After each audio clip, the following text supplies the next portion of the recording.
इस YouTube channel पर हार्दिक स्वागत है। जैसा कि आप लोग अपने स्क्रीन पर देखकर जान गए होंगे कि आज हम बात करने वाले हैं कि स्कॉलरशिप में जिनका फॉर्म वेरीफाई है, हो सकता है फॉर्म वेरीफाई होने के बाद भी स्कॉलरशिप ना आए। वो किस कंडीशन में होती है वो मैं आपको बताऊंगा।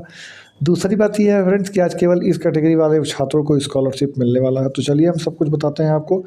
वीडियो की शुरुआत करते हैं। अगर अभी तक आप लोग नए हो चैनल पर सब्सक्राइब कर लीजिए, बेल आइकन को दबा दीजिएगा। चलिए मिलते हैं, वीडियो की शुरुआत करते हैं।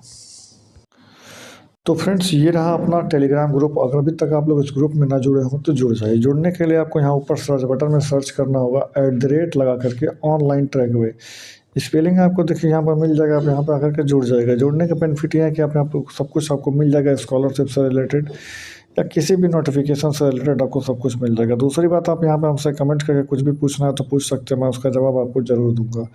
तो चलिए हम वीडियो में आपको सबसे पहले एक नोटिफिकेशन और ये कि आपको नोटिस दिखाते हैं, उसके बाद बात करेंगे। तो फ्रेंड्स आपके स्क्रीन पर एक नोटिस दिख रहा होगा, जिसको आप अच्छे से पढ़ेंगे तो ये देखिए कुशीनगर का कार्यालय से निकला हुआ नोटिस है। इस नोटिस में अगर आप पढ़ेंगे तो शासनादेश संख्या दिया हुआ है इतना।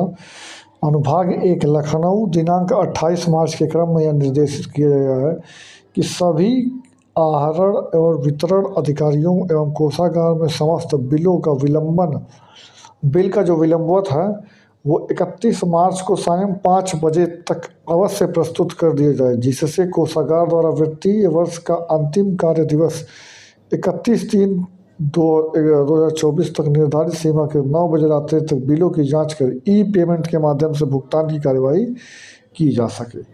यानी इन्होंने संडे को भी नहीं वो किया है, संडे को ही, यानी कल के डेट में जो संडे था तो उस संडे में भी इन्होंने क्या किया है, इस काम को किया है। तो ये जो रात में 9 बजे ये जो लिखे हैं, रात्रि 9 बजे तक बिलों के भुगतान की जांच कर पेमेंट के माध्यम से भुगतान कार्रवाई की जा सके। तो जब ये भुगतान कल रात्रि में 9 बजे के पेमेंट के माध्यम से करने का वहाँ से आदेश देंगे तो आपके में पैसा आते आते 2 दिन 3 दिन 4 दिन लग जाता है। यानी अब आपको पैसा तो है 1 से लेकर के 5 तक के बीच में आपको कभी भी मिल जाएगा।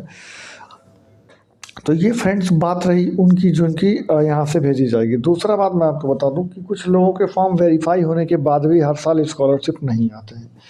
जैसे मान लेते हैं फॉर्म वेरीफाई है, मैं बता रहा हूँ, जैसे कि मान लेते हैं फॉर्म जो है उनका वेरीफाई है बट स्कॉलरशिप नहीं आता है। क्यों नहीं आता है, उसके पीछे का भी रीज़न है। देखिए गवर्नमेंट के पास ज़्यादा फंड नहीं होता है। जितना फंड होता है वो ऊपर से जितना मार्क्स वाले होते हैं या फिर जिसके कैटेगरी वाले अलग अलग कैटेगरीज में होते हैं तो उन सारे लोगों को ऊपर से दे देते हैं।